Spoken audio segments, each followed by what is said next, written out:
పండగలైనా పెళ్లిలైనా వస్త్రాలకు వేదిక ఒకటే, అదే ఎస్ఆర్ షాపింగ్ మాల్. ఫ్యామిలీ అంతటికి అన్లిమిటెడ్ ఆఫర్స్. ప్రభుత్వ ధనాన్ని ఒక్క పైసా కూడా నేను వృధా కానివ్వను. మేము 2016-19 నీట్గా ఆ రోజు కేబుల్స్ వేయడం కావచ్చు, అదంతా కూడా అయిపోయింది, వర్క్ అంతా అయిపోయింది. దానికి ఇంతమంది ఎందుకు డౌట్? చాలా మందికి అసలు అపాయింట్మెంట్ లెటర్స్ లేవు. అసలు అక్కడ ఉంటారా? అక్కడ ఉంటారు ఫిజికల్ కంటే అది కూడా చాలా మంది కనపడుతుంది. అంటే మీరే తీసుకున్నారండి ఏమన్నా మీ హైయర్ అప్స్? అంటే తర్వాత ఇదంతా ఓకే చేసుకున్న తర్వాత వాళ్ళు ఎంప్లాయీస్ సహకారం లేదే మీరు ఏ విధంగా పనిచేయగలుగుతారు? అంటే మొత్తం తీయలేదు కదా. లేనిపోని అంశాలను ప్రజల్లోకి తీసుకెళ్తే అది నమ్మే అవకాశం ఉంటుంది. పరిపాలన అనేది కరెక్ట్గా ఉంటే వాళ్ళు ఎన్ని తీసుకెళ్ళినా కూడా. కానీ తెలుగుదేశం కేడర్లో కొంత అసంతృప్తి ఎందుకు వస్తుంది? ఒకటి విక్రమ్ గారు, కేడర్లో అసంతృప్తి అంటే రెండు రకాలు. యూగోపాల్ వర్మది చాలా ఇంపార్టెంట్. ఏమైందంటే అది చాలా మంది ఆశ్చర్యపోతున్నారు. ఈ ఒక్క వ్యూకి అంత కట్టడమే. నోట్ ఫైల్ రాసి ఎవడన్నా సంతకాలు చేస్తాడు. ఇది నోట్ ఫైల్, ఒక్క సంతకం ముందు అప్ టు 2 lakhs ఎంత వచ్చినా కూడా 2 కోట్లు ఇచ్చారండి. ఎట్లా అవుతుంది అంటే నేను నోటీస్ ఇచ్చాను.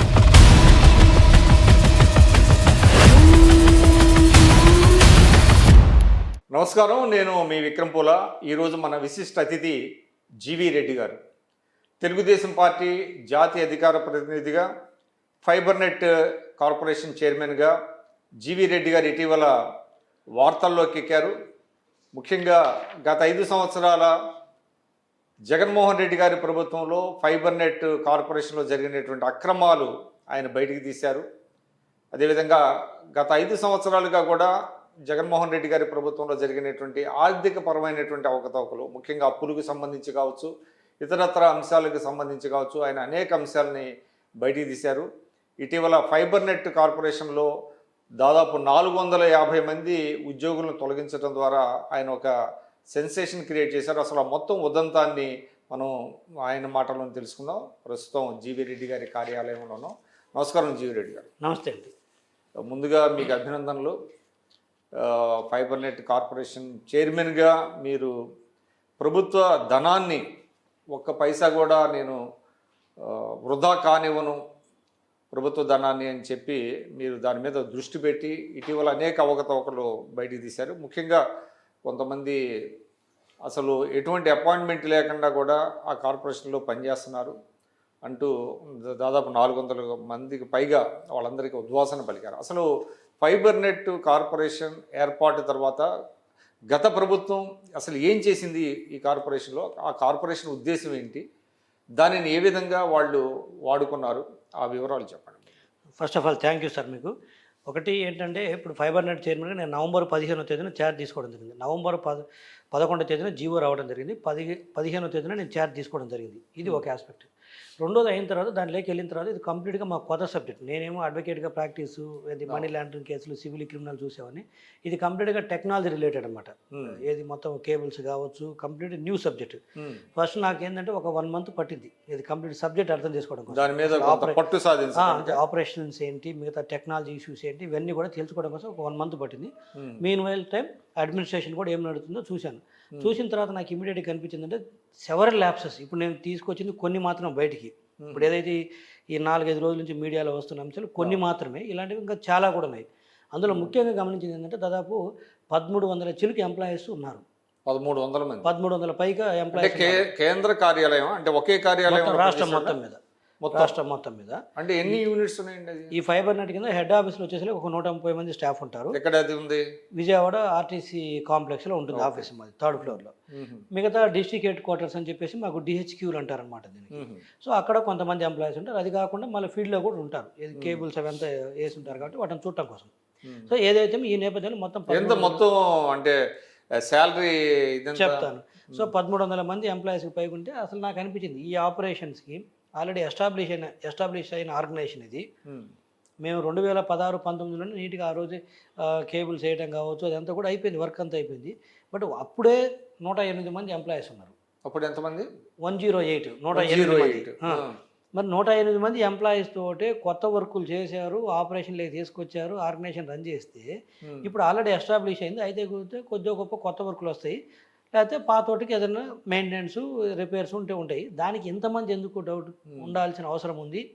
పోనీ ఏమైనా ఎక్స్పాన్షన్కి వెళ్ళి ఏమైనా బిజినెస్ అప్పుడు దానికంటే పెంచితే ఓకే, కొంత రీజనబుల్ గుడ్ అనుకోవచ్చు. అలా చూస్తే నాకు ఎక్కడ కూడా కనిపించలేదు. 2019కి ఉన్న దానికంటే కూడా 2024 వచ్చేసరికి కనెక్షన్ల సంఖ్య 10 లక్షల నుంచి 5 లక్షలు పడిపోవటము, రెవెన్యూ అప్పుడు వచ్చే ఆదాయం కంటే తక్కువ రావటం, అంటే ఎందుకు పడిపోయింది అంటారు? లాసులు రావటము, ఇవంతా కూడా ఏంటంటే అడ్మినిస్ట్రేషన్ ఫెయిల్యూర్. ఎవరు పట్టించుకోవడం లేదు. ఏదో అప్పుడు చైర్మన్ అయిన గౌతమ్ రెడ్డి ఒక చైర్మన్ ఒక ఎండీని వేశారు. అప్పుడు గౌతమ్ రెడ్డి గారు చైర్మన్గా ఉన్నారు, మసూదన్ రెడ్డి గారు ఏమో ఎండీగా ఉన్నారు. ఇది నడిచింది. ఎవరు వదిలేశారు దాన్ని. సో ఎవరు ఇష్టం వచ్చినట్లు వాళ్ళు అదేదో సొంత ఇలాకా అన్నట్టు మొదలుపెట్టారు. ఎవరు ఒక ఎక్స్ ఒక వైయో ఫోన్ చేసి చెప్తాను లేదా మెసేజ్ పెడతాను ఉద్యోగంలో తీసుకోవడం. ఈ విధంగా దాని సంఖ్య 1360 మంది పైకి తీసుకెళ్ళిపోయారు. సో చూస్తే వీళ్ళందరూ అవసరం ఉండరా అంటే సరే, అవసరం ఉన్నా లేకపోయినా మన ఆర్గనైజేషన్లో తీసుకున్న తర్వాత మన బాధ్యత వాళ్ళని అది తీసుకున్నప్పుడు మనం చూసుకోవాలి.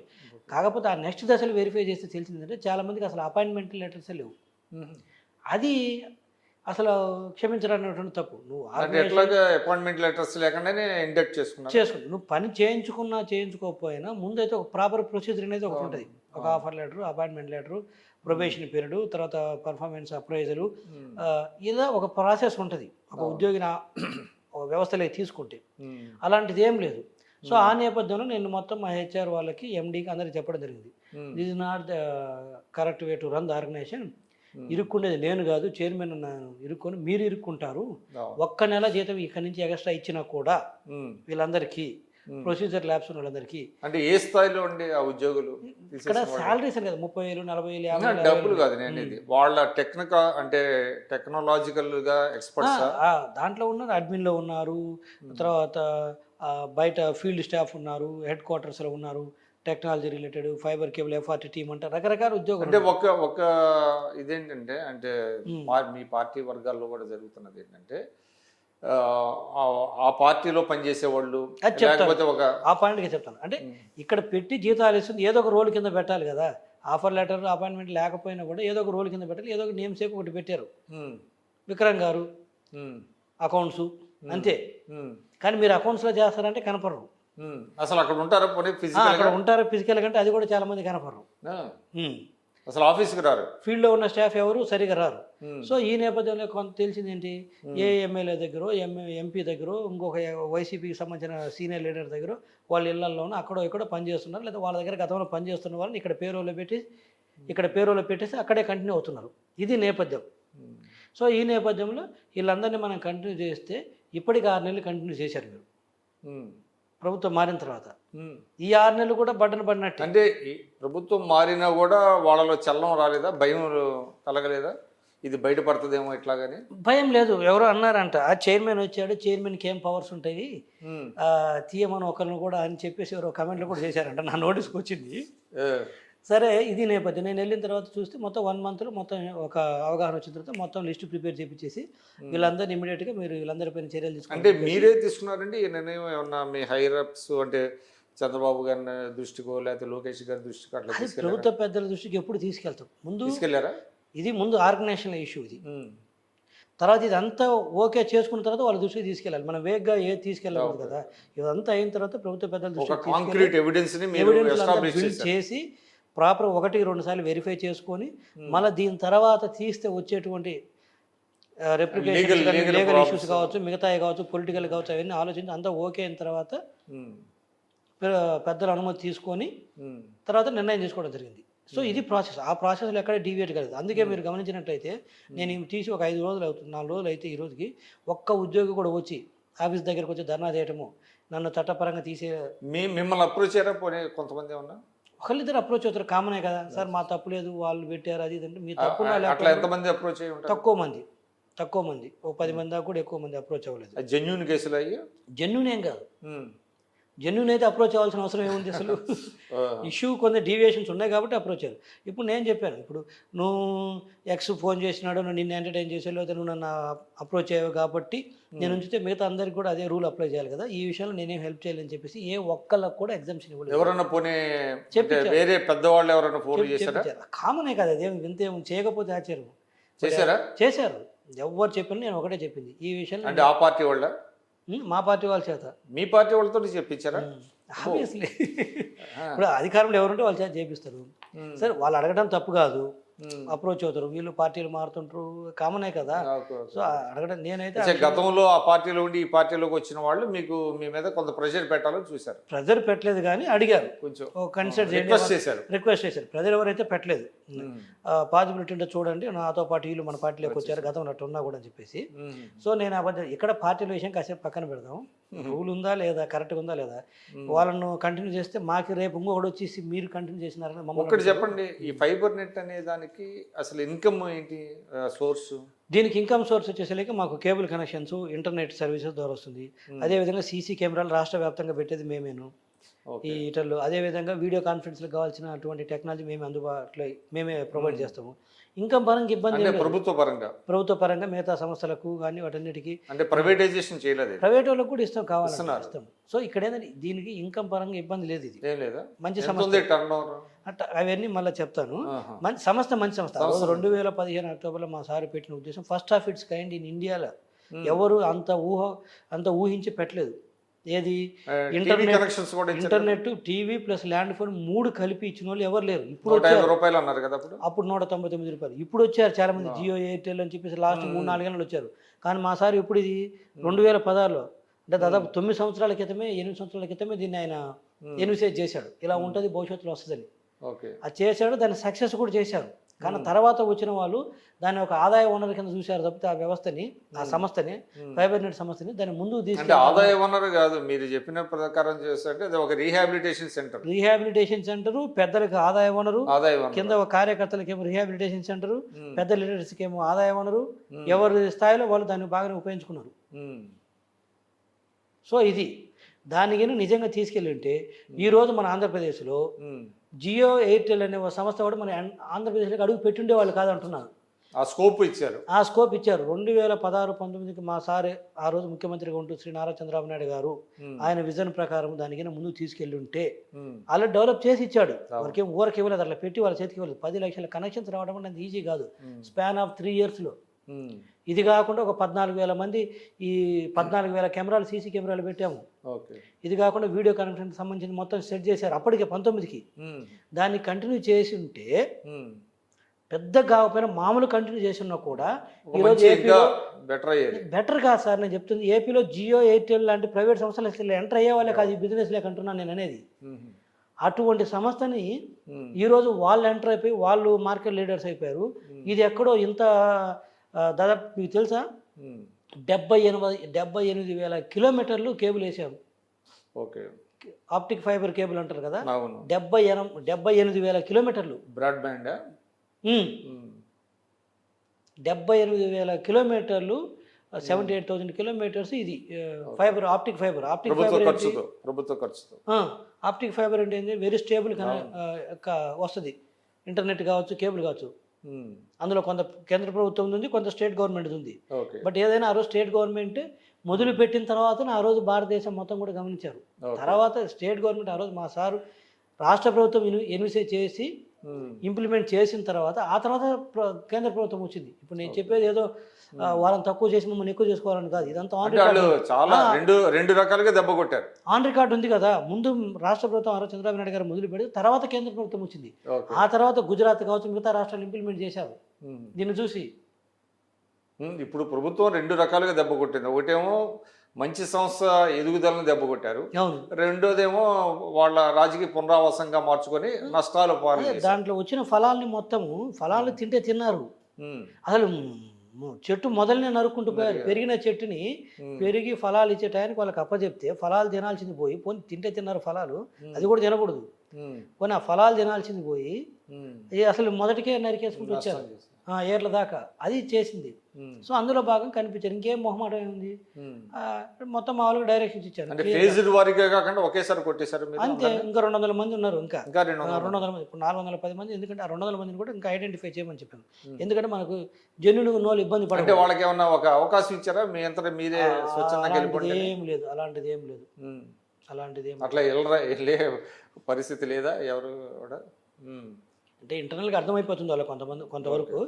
బట్ మిగతా 200 మందిని కూడా ఏంటంటే ఇంకా ఏమన్నా చెక్ చేయమని చెప్పాను. ఒకవేళ జెన్యున్గా ఉండి ఏదన్నా ఉంటే మనం ఇబ్బంది పెట్టకూడదు, జెన్యున్గా ఉన్న వాళ్ళని.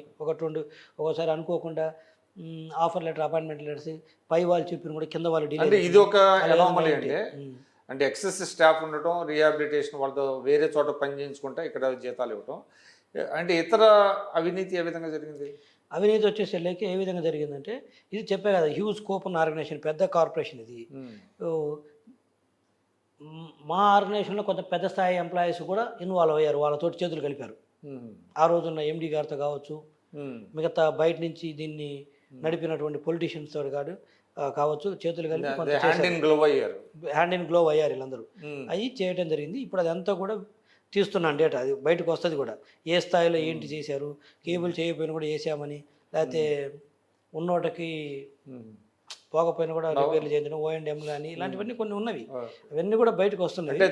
To the tune of how much అండి జరిగి ఉంటుంది మీ, అంటే రఫ్ క్వాంటిఫై చేయలేకపోతున్నాను ప్రజెంట్, ఎందుకంటే ఇంకా వర్క్ నడుస్తుంది కాబట్టి మనం ఇప్పుడే టూ అర్లీ చెప్పలేను నేను. ఎందుకంటే బట్ సైజబుల్ అమౌంట్ అయితే ఉంది, అంతవరకు అయితే నేను చెప్పాను. దీని మీద మీరు మరి ఏసీబీకు లేకపోతే పోలీసును అట్లా అప్రోచ్ లేదా? అంటే ఇప్పుడు మనం ఏదైనా కాంక్రీట్గా రెడీ చేయకుండా వాళ్ళకి ఇచ్చి వాళ్ళ టైం కూడా వృధా చేయలేం కదా. ఇప్పుడు సిఐడికి రాయాలి, మేము సిఐడికి రాయాలంటే ముందు మనం గ్రౌండ్ వర్క్ చేసి ప్రాపర్ ఇంకా ఉందంటారు, చేస్తే బాగుంటుంది. ఊరక అంటే జస్ట్ డిగ్గింగ్ అనమాట. రెండోది ఏమవుతుందంటే సిఐడి వాళ్ళు ఈ సబ్జెక్ట్లో వచ్చేసరికి దే ఆర్ లేమైన్ అవుతారు. మనం రెడీ చేసి ఇస్తే వాళ్ళకి ఈజీగా ఉంటుంది. వాళ్ళు దే విల్ గో వాళ్ళు ఏంది ప్రొసీజరల్ ఆస్పెక్ట్స్, క్రిమినల్ ప్రొసీజర్స్ ఇవన్నీ చూస్తారు. మెన్సరియా గ్రౌండ్స్ ఉన్నాయా ఇలాంటివి చూస్తారు తప్పితే డీటెయిల్డ్గా సబ్జెక్ట్లోకి వెళ్ళలేరు. అండ్ యూ కెనాట్ ఎక్స్పెక్ట్ కూడా, మనం వాళ్ళ నుంచి కూడా ఎక్స్పెక్ట్ చేయలేము. దానివల్ల మీరు పూర్తి ఫుల్ ప్రూఫ్గా అంతా రెడీ చేస్తే బాగుంటుంది, అది బాగుంటుంది. అట్లా ఉంటే బాగుంటుంది తప్పితే మనం డైరెక్ట్గా ఏదో ఒక అనుమానం వచ్చిందని సిఐడికి రాపిచ్చేసి మేము అధికారంలో ఉన్నాం కాబట్టి అది ఇన్ఫ్లుయెన్స్ చేయించేసి వాళ్ళ మీద కక్షతోటి అన్నట్టుగా వెళ్తుంది అది. ఇప్పుడు మరి అంటే నాకు తెలిసి గౌతమ్ రెడ్డి గారి మీద కేసు వేరేది కదా, అతను కిడ్నాప్ చేసి, అది అతని వ్యక్తిగతమైన కేసు. గౌతమ్ రెడ్డి గారి మీద ఉన్నది వ్యక్తిగత, దీనికి సంబంధం లేదు. ఫైబర్ నెట్కి సంబంధించి ప్రస్తుతానికి అయితే లేదు. ఎండి కూడా ఈజ్ ఎట్ లార్జ్ అని విన్నా నేను. ఎండి మసూదన్ రెడ్డి గారు మొత్తం, ఎందుకంటే డే టు డే అఫైర్స్ నడిపింది మొత్తం ఎండి గారు కదా. ఆయన అబ్స్కాండ్ ఏం కాదు, తన పేరెంట్ డిపార్ట్మెంట్కి వెళ్ళిపోయాడు. తను డెప్యుటేషన్ పైన వచ్చాడు, ఐఆర్ రైల్వే సర్వీస్ నుంచి. ఆయన డెప్యుటేషన్ పైన వచ్చాడు, మళ్ళీ పేరెంట్ డిపార్ట్మెంట్కి వెళ్ళిపోయాడు. అంటే రిలీవ్ ఇక్కడ ఎవరు ఇవ్వాలి? చీఫ్ సరే, ఇంకా అది అయిపోయింది. ఇప్పుడు దానిలోకి నేను వెళ్ళలేను. ఇప్పుడు గవర్నమెంట్ వచ్చింది, వెళ్ళిపోయారు. ఆ టైంలో చూడలేరు. అంటే చాలా ఒక విమర్శ ఏంటంటే, అంటే ఎవరైతే ఈ మీరు చెప్పినట్టుగా ఈ ల్యాప్సెస్ చేశారో, అవినీతి చేశారో పెద్ద పెద్ద వాళ్ళందరూ, అప్పుడు ఆ రోజు ఉన్నటువంటి పరిస్థితుల్లో డెప్యుటేషన్ మీద వస్తే వాళ్ళు చాలా తీరుబడిగా డెప్యుటేషన్ క్యాన్సిల్ చేసుకొని వెళ్తుంటే ఈ ప్రభుత్వం అంటే కళ్ళు అప్పగించి చూస్తుంది అనేటువంటి ఒక విమర్శ కూడా ఉంది. ఎందుకు జరిగింది అట్లా? వాస్తవం సార్, అది మొత్తం కాకపోయినా కూడా కొంత మీరు చెప్పిన దాంట్లో వాస్తవం ఉంది. నేను అదే చెప్తున్నాను. ఇప్పుడు ఏమవుతుందంటే ప్రతిదీ వచ్చేసరికి చంద్రబాబు నాయుడు గారు చూసుకోలేదు, లోకేష్ గారు చూసుకోలేదు అంటారు. ఒక రాష్ట్ర ముఖ్యమంత్రిగా, ఒక పార్టీ సెకండ్ ఇన్ కమాండ్గా ఉన్నటువంటి లోకేష్ గారు కావచ్చు, లేకపోతే ఒక రాష్ట్ర ముఖ్యమంత్రిగా మా సారు ఎన్ని చూసుకుంటారంటాను నేను అనేది. ఇప్పుడు అధికారులు వచ్చిన వాళ్ళు ఒక అనుమానంలోనే లాస్ట్ 5 సంవత్సరాలు ఎవరు ఏం చేశారనేది మీడియా కూడా కూసింది. సో మీడియా చెప్పినంత మాత్రం వాళ్ళు చెడ్డ వ్యక్తులు చెప్పకపోతే మంచి అంటానికి కూడా లేదు. కాకపోతే ఒక అనుమానం అయితే ఉన్నప్పుడు మీకు సొంత సమాచారం ఉండాలి, సొంత సమాచారం ఉండాలి. ఒక అనుమానం మీడియా ఏమవుతుందంటే, మీడియా చెప్పేదాన్ని మనం పూర్తిగా తీసుకోలేము, పూర్తిగా కొట్టేయలేము. చెప్పింది కదా, ఒక ఆ యాంగిల్లో చూసి కొంత వేరే బోర్డ్స్ తీసుకున్నట్లయితే ఇంతమంది తప్పించుకునే వాళ్ళు కాదంట నేను. అండ్ మోరోవర్ వాళ్ళందరూ నోటోరియస్ కదా. సరే, మనం too early to comment on notorious. ఎందుకంటే ఇప్పుడు ఎవిడెన్స్ కొందరైతే ఉన్నారు. ఇప్పుడు ఎవిడెన్స్లు కలెక్ట్ చేసిన తర్వాత then we can call them as notorious. ప్రస్తుతానికి అయితే ఒక అనుమానం ఉన్నప్పుడు ఏం చేయాలి? పైసా అధికారులు కూడా ఆపాలి కదా ఫైల్ను. ఆపకుండా రిలీవింగ్ ఇచ్చేసారు. ఒకసారి పేరెంట్ డిపార్ట్మెంట్కి వెళ్తే మళ్ళీ ఎన్నికి తీసుకురావడం మన కంట్రోల్లో ఉండరు కదా. ఒక చైన్ లాగా పనిచేసినట్టుగా కనబడుతుందా? అవునా, వస్తుంది, అన్నీ కూడా వస్తాయి. ఇప్పుడు అన్ని నా ఒక సంస్థలోనే కాదు, నేనున్న సంస్థలోనే కాకుండా మిగతా దాంట్లో కూడా బయటకు వస్తున్నది. అవన్నీ వస్తే ఇప్పుడున్న పై స్థాయి అధికారులు ఎవరు వీళ్ళకి హెల్ప్ చేశారన్నది కూడా అది కూడా బయటకు వస్తుంది. ఆ వేలో కూడా వర్క్ నడుస్తుంది. సరే, ప్రభుత్వం రాగానే 164 మంది ఎమ్మెల్యేలు, సరే ముందు ఆ వైసీపీ ప్రభుత్వం పోయింది, ఆ సంతోషంలో ఉన్నారు. ఇది వీళ్ళని పట్టుకుందామా కక్ష, ముందు అన్నిటికి మించి మీకు తెలిసింది విక్రమ్ గారు, టీడీపీ పార్టీ కక్ష సాధింపులకు అంత ప్రిఫరెన్స్ ఇవ్వదు. అంటే పబ్లిక్ Legal- పబ్లిక్ ఎక్స్చెకర్కి అదే అదే నేను చెప్తాను. కక్ష సాధింపులకు పోదు కానీ ఎక్సెకర్కి లాస్ చేసిన వాళ్ళని వదలదు. అట్లా అని చెప్పేసి వాళ్ళని వదలకూడదని చెప్పేసి అన్ని పరిపాలన అంతా పక్కన పెట్టేసి వాళ్ళ మీదనే ఫోకస్గా చేయదు కూడా. ఇప్పుడు మీరు గమనిస్తే ఈ 6 నెలల్లో స్లోగా కొన్ని అవుతున్నాయి కదా, ముగ్గురు ఐపీఎస్లు సస్పెండ్ అవ్వడం కానీ. అంటే నన్ను అడిగితే ఇప్పుడు మీరు ఏదైతే ఎక్సర్సైజ్ చేశారో యాక్చువల్ చెప్పాలంటే ఇది చాలా పెద్ద అచీవ్మెంట్ కింద చెప్పాలి. అంటే సోఫార్ సోఫా ఈ 6 నెలల ప్రభుత్వంలో మీలాగా ఇదంతా బయటికి తీసి ఇంతమందికి ఉద్వాసం చెప్పినటువంటి ఉదంతం ఇతర కార్పొరేషన్లు ఎక్కడ కనపడలే. కొన్ని కార్పొరేషన్లు కూడా ఇదే పరిస్థితి ఉందని అంటున్నారు. అంటే ఒక కన్సల్టెడ్ ఎఫర్ట్ అయితే పెట్టాలి. అంతే మా స్థాయిలో మేము పెట్టి ప్రభుత్వ పెద్దల దృష్టికి వెళ్ళి పార్టీ కానీ ప్రభుత్వ పెద్దల దృష్టికి తీసుకెళ్తే వాళ్ళు మనకు చెప్తారు గో హెడ్ అని. మన గ్రౌండ్ వర్క్ మనం చేసుకోవాలి. ప్రతిదీ పెద్ద ఆయన లేకపోతే లోకేష్ గారు వచ్చి సో చెప్పాలి. ఈ కలుపు మొక్కలన్నీ మీరు తీసేసిన తర్వాత మీరు మళ్ళీ దాన్ని పంట వేసి దానికి అంతే చేసుకోవాలి. మళ్ళీ జీరో నుంచి మళ్ళీ దాన్ని పికప్ చేయాలంటున్నారు. ఓకే. ఎక్కడికో వెళ్ళిందని వాళ్ళు తీసుకొచ్చారు, మళ్ళీ నేల మీద తీసుకొచ్చారు. మళ్ళీ దాని నుంచి ముందు వీళ్ళని తొలగించుకోవాలి. ఇప్పుడు నేనేమంటే వాళ్ళలో ఉన్న ఉద్యోగస్తులు కూడా వాళ్ళ పైన ఏదన్నా జాలి చూపిద్దాం పోనీ కొంతమంది ఏదన్నా అంటే మళ్ళీ వాళ్ళ మనుషులు వైసీపీ మనుషులు ఈడ జరిగే సమాచారాన్ని పిన్ టు పిన్ తీసుకువెళ్ళి అడుగుతున్నారు. నేను గమనించాను ఈ షార్ట్ స్పాన్ గ్యాప్లోనే. ఇది కాకుండా మళ్ళీ ఆర్గనైజేషన్కి దెబ్బతీస్తట్టు వాళ్ళు చేసే చేష్టలు ఉంటాయి. ఎందుకు జరిగిందండి? మరి ఇంతమందిని పెట్టుకొని మనం ఎట్లా నడపాలి చెప్పండి?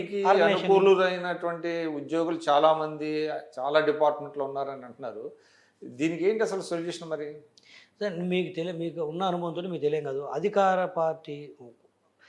అధికారంలోకి వచ్చిన తర్వాత పార్టీలు వాళ్ళకి సంబంధించిన వ్యక్తులను కొద్దిగా గొప్ప నామినేటెడ్ కాంట్రాక్టుల నామినేషన్ దగ్గర నుంచి ఉద్యోగాలు ట్రాన్స్ఫర్స్ కావచ్చు, లేకపోతే కొన్ని ఉద్యోగాలు ఇచ్చి కూడా క్వైట్ కామన్. ఇదేం కొత్త వైసీపీ కొత్త కాదు. ఆల్రెడీ ప్రొవైడెడ్ అక్కడ ఖాళీలు ఉంటే వేసుకుంటారు. ఖాళీగా ఉంటే క్రియేట్ చేసి మరి ఏ ప్రభుత్వం దీనికి ఎక్సెప్షన్ కాదు. ఏ పార్టీ ఇప్పుడు మా గవర్నమెంట్ వచ్చింది మేము చేయమని చెప్పము, అది ఎక్సెప్షన్ కాదు. అదే తీసుకున్నప్పుడు విక్రమ్ గారు ఎలిజిబిలిటా లేదా, ఒక పొజిషన్ ఉంది దీనికి విక్రమ్ గారా ఎక్సా వచ్చారు, ఇద్దరు పార్టీ సింపతైజర్స్, కానీ విక్రమ్ గారు క్వాలిఫైడ్ తీసుకుందాం అంటారు. అంతేగాని ఇద్దరిని తీసుకుందాము, ముగ్గురు తీసుకుందాం, లేదా 4 పోస్టులు క్రియేట్ చేద్దాము ఇద్దాము. ఇప్పుడు జగన్మోహన్ రెడ్డి గారు ఏం చేశారు? ముఖ్యమంత్రిగా ఉంటూ వీళ్ళని అనుకునేది ఏముంది? సంస్థ ఎండీలని. జగన్మోహన్ రెడ్డి గారు ముఖ్యమంత్రి ఉంటూ సలహాదారులు 200 పైగా సలహాదారులు నియమించుకున్నాడు. పోనీ ఏ రోజన్నా వాళ్ళ క్యాబిన్లు చూపించమనండి, వాళ్ళ ఆఫీసులు చూపించమనండి, ఎక్కడ కూర్చున్నారు వాళ్ళు.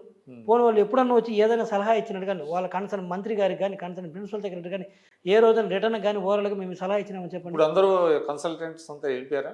పంపిస్తున్నాం ఒకటి. ఇంకా ఉన్నారా కొంతమంది? ఎందుకు లేదు, బ్రహ్మాండంగా ఉన్నారు. నేను మీకు చెప్పేది పొలిటికల్ కన్సల్టెంట్ కాదు, టెక్నికల్ కన్సల్టెంట్స్ కూడా ఉన్నారంటున్నాను చాలాసార్లు. అది ఆఫ్ ద రికార్డులో బ్యాక్ ఎండ్లో ఉంటారు, వాళ్ళు బయటికి రారు, నాన్ పొలిటీషియన్స్ కాబట్టి వాళ్ళు. నేను ఎందుకు చెప్తున్నట్టే ముఖ్యమంత్రి స్థాయిలోనే ఆ రోజు వైఎస్ జగన్మోహన్ రెడ్డి గారు దాదాపు 200 మంది అడ్వైజర్స్ని అవసరం ఉన్నా లేకపోయినా కూడా నియమించుకున్నప్పుడు ఇక యథారాజా తదా ప్రజ అన్నట్టు ఇక మిగతా సార్లు కూడా అలానే కొనసాగుతుంది కదా, కొనసాగింది అంటున్నాను నేను అనేది. సో ఈ ప్రక్షాళనకే ఒక ఏడాది పట్టేట్టుందా? ఈజీగా పడుతుంది. మరి మీకు ఎంప్లాయీస్ సహకారం లేదే మీరు ఏ విధంగా పనిచేయగలుగుతారు? అంటే మొత్తాన్ని తీయలేదు కదా, ఇంకా మిగతా వాళ్ళు ఉన్నారు. అంటే మీ దారికి తెచ్చుకోవాలి వాళ్ళందరినీ. దారి కంటే అంటే ప్రభుత్వ పరంగా పనిచేయాలి. ప్రభుత్వ పరంగా పనిచేయాల్సిందే. ఇప్పుడు వాళ్ళు పోయినంత మాత్రాన వర్క్ హెల్డ్ అప్ అవుతుంది, కొద్దిగా గొప్ప అవుతుంది, కానీ వాళ్ళు ఉండి కూడా ఏం చేయట్లేదు కదా. ఉండి ఇంకా నష్టం చేస్తున్నారు అంటున్నాను కొంతమంది.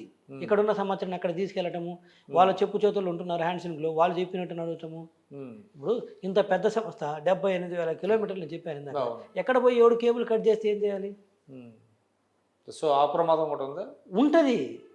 మా దాంట్లో ఓఎల్టీలు అవన్నీ ఇవన్నీ ఎక్విప్మెంట్స్ ఉన్నాయి, ఎక్కడ ఎవడు ఏం చేస్తాడో తెలియదు. సో తర్వాత పని చేస్తాం, దొరకకుండా పోరు. కానీ అసలు తప్పు ఎందుకు జరగాలి, పనిష్మెంట్ ఎందుకు చేయాలి? ప్రివెంటివ్ మెజర్స్ తీసుకుంటూ పోతుంది కదా. Cruel to be kind, that's all. So ఇది ఎప్పుడైతే మీరు తీసుకొచ్చారో ఇది ఒక పెద్ద సెన్సేషన్ అయింది యాక్చువల్ చెప్పాలంటే. చంద్రబాబు గారు కలిసారు ఆ తర్వాత? దీని తర్వాత కలలేదు, అంతకుముందు కలిసారు. ప్రతిసారి కలడు. ఇప్పుడు అంటే కాంక్రీట్గా వర్క్ చేసుకుని వెళ్తేనే బాగుంటుంది సార్. ఆయన మేము ఒక్కళ్ళం కాదు కదా, రాష్ట్రం మొత్తం కన్సర్న్ మినిస్ట్రీ వీళ్ళందరితో కన్సర్న్ మినిస్టర్ అందరితో మాట్లాడేది ఉంటుంది. ఆ కోఆర్డినేషన్ ఉంటుంది. అయితే ప్రతిసారి పెద్ద ఆయన దగ్గరికి వెళ్ళాలంటే ఇది ఒకటి కాదు కదా, ఆయనకి రాష్ట్రం మొత్తం ఇలాంటి చాలా, అందులో ఇది చిన్నది ఆయన స్థాయిలో. సో మా సార్ ఏమంటానంటే, మీరు పదే దాని మీద చెప్తున్నారు కదా, ఆయన వద్దని చెబితే మేము అడగాలి. ఆయన ఏది వద్దని చెప్పలేదు కదా, ఇట్స్ ఎ పొలిటికల్ గవర్నెన్స్ అని చెప్పాడు ఒకటే. మాకు ఆ రోజు మేము నేను పటాభి గారు మిగతా నీలాయపాలెం విజయ్ కుమార్ గారు మేమందరం వెళ్ళాం. ఎవరికైతే కార్పొరేషన్ చైర్మన్లు వచ్చారో వాళ్ళందరూ కలిసారు, మేము మీరు కలిసి కలిసి. కలిస్తే సార్ క్యాబినెట్ అందరం కలిసి ఆ రోజు చీఫ్ సెక్రటరీ గారు ప్రిన్సిపల్ సెక్రటరీ గారు కూడా అందరూ పక్కన నిల్చొని ఉన్నారు. ఆ నిల్చొని ఉన్నప్పుడు అందరూ నిలబెట్టి ఇదే చెప్పాడు మా అందరికి కార్పొరేషన్ చైర్మన్స్ అందరికీ, it is a political governance, ఇండిపెండెంట్గా పనిచేయండి అని చెప్పాడు ఆ రోజు. ఆఫీసర్స్ ఇట్లా అందరూ నిల్చొని ఉన్నారు ఆ రోజు. అంటే ఎటువంటి ఒత్తిడికి మీరు ఈల్డ్ అవ్వాల్సిన అవసరం వాళ్ళ లేదు. టాప్ ఆఫీసర్స్ ముందే చెప్పాడు సార్, మా సార్ ఇంకా మా కార్పొరేషన్ చైర్మన్స్ అందరికీ, సో ఇది ఒక ఇండికేషన్ ఇట్స్ పొలిటికల్ గవర్నెన్స్, ఇండిపెండెంట్గా పనిచేయండి, జాగ్రత్తగా చేసుకోండి అని చెప్పాడు. ఇంకా అంతకంటే ఏం చదువుతాడు? ఇంకా ప్రతిసారి అడగలేం కదా.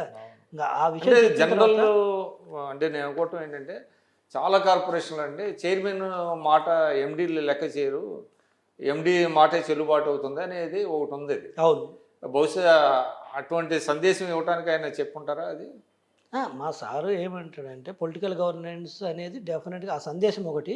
రెండోది కూడా ఏమన్నాడంటే కార్పొరేషన్ చైర్మన్స్ కూడా they have to know their powers. ఎండీలు ఏమవుతున్నారంటే ఐఏఎస్లు ఉండి MD is undoubtedly is held responsible for day to day affairs. IAS కావచ్చు, సమ్ టైమ్స్ ఐఆర్ఎస్లు ఉంటారు, సమ్ టైమ్స్ ఐపీఎస్లు ఉంటారు, వేరు వేరు వాళ్ళు ఉంటారు, బట్ బ్యూరోక్రాట్స్ ఉంటారు. నేను ఏమంటున్నానంటే వాళ్ళు ఏమవుతుందంటే వాళ్ళకు కొంతమందికి చైర్మన్ అనగానే పొలిటికల్ అపాయింట్మెంట్, అసలు పొలిటీషియన్స్ అంటేనే పనికిరాని వాళ్ళు ఫస్ట్ నోషను. వాళ్ళు బయటికి చెప్పినా చెప్పకపోయినా ఉన్నది అది, ఇట్స్ అ ఫ్యాక్ట్. రెండోది వచ్చేసి పనికిరాని వాళ్ళు కదా, చాలా మంది నేను ఇందులో మొహమాటం ఏం లేదు విక్రమ్ గారు, చాలా మంది అందరు ఆఫీసర్స్ చెప్పారు కానీ కొంతమంది ఆఫీసర్స్కి ఉన్న మాట వాస్తవం ఇది కాదా? మీరు ఎన్నేళ్ళు చూడలేదా? రెండోది ఈరోజు ఎక్కడో పేపర్లో చూశారు, ఒక మంత్రి గారి సెక్రటరీ గారు తన పేషికి పిలిపించుకుంటున్నాడు మంత్రి గారిని. ఈరోజు ఉదయం ఈనాడులోనే ఆంధ్రజ్యోతిలో చదివాను, నేను గుర్తు రావట్లేదు. అసలు ఒక మంత్రిని సెక్రటరీ తన పేషికి పిలిపించుకోవడం ఏంటి? సో అది ప్రమాదకరం. నేనేమన్నా అంటే నువ్వు వచ్చిన తర్వాత మినిస్టర్ చదువుకున్నాడా లేదా, ఎడ్యుకేటెడా కాదా, లేకపోతే ఇంకోటి చిన్నోడా పెద్దోడా కాదు, is the minister, you are the secretary. Governance అనేది మొత్తం వాళ్ళ ప్రకారం వెళ్ళిపోద్ది. గవర్నెన్స్ జరిగేది in the name of the secretary, అట్లా నడుస్తుంది. మినిస్టర్స్ జీవోలన్నీ సైన్ చేసిన సెక్రటరీ, డెసిషన్స్ తీసుకుంటే మినిస్టర్స్. నేనేమంటే అందరు officers, quality officers are there, మంచి ఆఫీసర్స్ ఉన్నారు, రెస్పెక్ట్ ఇస్తారు. లేకపోతే అంటే ఇది మనకి ఒక బ్రిటిష్ తరహా పరిపాలన నుంచి వచ్చింది ఇది అంతా. సో నేను ఎందుకు అంటే సందర్భం వచ్చింది కాబట్టి చెప్తున్నాను. సో ఫస్ట్ నోషన్ అది కొంతమంది ఆఫీసర్స్కి, పొలిటీషియన్స్ అనగానే డిస్కార్డెడ్ ప్రోడక్ట్ అంతా ఇక్కడికి వస్తారు.